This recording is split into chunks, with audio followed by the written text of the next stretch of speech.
और देखिए आरजेडी की हुई करारी हार के बाद से अब आरजेडी ने आरोप लगाना भी शुरू कर दिया है। कई ऐसी सीटें आरजेडी की तरफ से गिनाई जा रही है और कहा यह जा रहा है कि वहां पर जो पोस्टल बैलेट था, जो पोस्टल वोट थे, उसे रद्द कर दिया गया। और ये आपको हम पोस्ट भी दिखा रहे हैं, लिखा है कि जबरन बेईमानी से हराई गई सीटों के झकझोरने वाले आंकड़े। नबीनगर विधानसभा का जिक्र किया गया है, जहां आरजेडी की तरफ से आरोप लगाया गया है कि यहां 112 वोटों से आरजेडी हारती है, 132 पोस्टल वोट यहां पर रिजेक्ट किए गए। दूसरी सीट अगियाओं का भी जिक्र किया गया है कि 95 वोटों से यहां सीपीआई एमएल उम्मीदवार की हार होती है और 175 पोस्टल वोट रिजेक्ट हुआ, इसी कारण यहां पर यह हार होती है। संदेश का भी जिक्र किया गया है, जिसमें आरजेडी का आरोप है कि 27 वोट से आरजेडी की हार हो गई, जहां 360 पोस्टल वोट जो है वो रिजेक्ट किया गया। देखिए, बिहार में चुनाव में जो परिणाम आए हैं उसमें किस तरह का खेल हुए यह स्पष्ट रूप से सामने आ गया। नबीनगर में 112 वोट से राष्ट्रीय जनता दल के प्रत्याशी की पराजय हुई, जिसमें से 132 पोस्टल बैलेट के वोट रिजेक्ट किए गए। अगियाओं में 95 वोट से भाकपा माले के उम्मीदवार की पराजय हुई, जिसमें 175 वोट बैलेट पेपर के रिजेक्ट किए गए। और संदेश विधानसभा में 27 वोट से राष्ट्रीय जनता दल की प्रत्याशी की हार हुई, जिसमें पोस्टल बैलेट के 360 वोट रिजेक्ट किए गए। इस तरह से बिहार में जो चुनाव परिणाम आए हैं यह स्पष्ट करता है कि कहीं ना कहीं चुनाव आयोग के माध्यम से खेल किए गए। अब देखिए आरजेडी ने जो इस पर पोस्ट किया, जो आरोप लगाया, इस पर जेडीयू नेता विजय चौधरी का भी बयान सामने आया और इसका है कि इस आरोप का कोई मतलब नहीं बनता, निर्वाचन आयोग ने इन लोगों को जवाब दे दिया है। उनके द्वारा आरोप लगाना ये कोई नई बात है।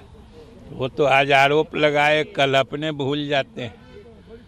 जब चुनाव आयोग या दूसरे लोग कहते हैं कि अगर आपके आरोपों में दम है तो उसको प्रमाणित करिए, तो फिर अपने ही आरोप से अलग हो जाते हैं। तो इस तरह के आरोप का कोई मतलब नहीं होता है।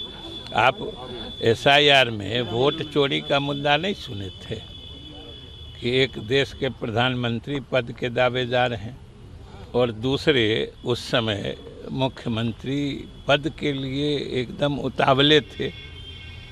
दोनों ने मुल्क के बिहार की जनता को कितना गुमराह किया था कि वोट चोरी हो रही है, वोट चोरी हो रही है। तो देखिए, एक तरफ आरजेडी ने 3 सीटों का जिक्र किया है और कहा है कि पोस्टल वोट यहां पर रद्द किए गए, जिस वजह से उनके प्रत्याशियों की हार होती है। दूसरी तरफ एनडीए ने भी एक जो आंकड़ा है वो साझा किया है, जहां बेहद कम अंतर से हार जीत हुई है। रामगढ़ सीट की अगर बात करें, यहां पर बीजेपी की हार हुई, जीत बीएसपी की हुई और 30 वोट का अंतर यहां पर हुआ। ढाका की अगर बात करें तो बीजेपी हार गई, आरजेडी की जीत होती है 178 वोट से। फारबिसगंज सीट से बीजेपी हारती है, कांग्रेस यहां जीतती है, 221 वोट का अंतर होता है। चनपटिया, जहां बीजेपी और कांग्रेस की लड़ाई में 602 वोट और बीजेपी यहां पर हारती है। जहानाबाद की जो सीट है वो जेडीयू लूज करता है, आरजेडी यहां से 793 वोट से जीत दर्ज करता है। एनडीए का यही कहना है कि सिर्फ आप अपनी सीटें कुछ गिना रहे हैं, लेकिन कुछ हमारी भी सीटें देखिए जहां पर काफी कम अंतर से आपकी पार्टी के नेता जीते हैं। हम तो कुछ कह नहीं रहे हैं, जनता ने जो जनादेश दिया है हम उसका सम्मान कर रहे हैं, लेकिन आप अलग ही राग अलापे हुए हैं कि पोस्टल वोट जो है रद्द हुआ, इस वजह से आप लोगों की हार हुई। तो ऐसी कई सीटें हमारी भी है। तो देखिए, दिलीप जायसवाल ने इस बात का जिक्र किया है और इन सीटों का उन्होंने जिक्र किया है कि अगर गड़बड़ी हुई रहती तो ऐसा थोड़ी है कि हम भी इस तरीके से हार गए होते इन सीटों को।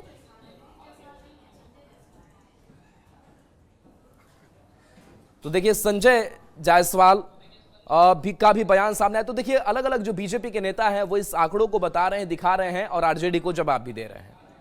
अगर कोई बेईमानी की स्कोप भी होता अगर इलेक्शन कमीशन के द्वारा, तो हम रामगढ़ के 30 वोट से हारते। हम ढाका चुनाव जीत गए थे, पोस्टल बैलेट के कारण हम चुनाव हारे हैं। हमारा चनपटिया का है, आपका फारबिसगंज है, बहुत सारी कंस्टिट्यूएंसी है जहां हम पोस्टल बैलेट के चलते चुनाव हारे हैं। भारतीय जनता पार्टी में काफ़ी बहुत बड़े बड़े नेता हैं पर उनमें से किसी के भी बच्चों को टिकट पार्टी ने नहीं दिया। और जो ये इल्ज़ाम लगा रहे हैं, पहले वो कसम खाएं कि लालू यादव का परिवार आरजेडी में शामिल नहीं होगा।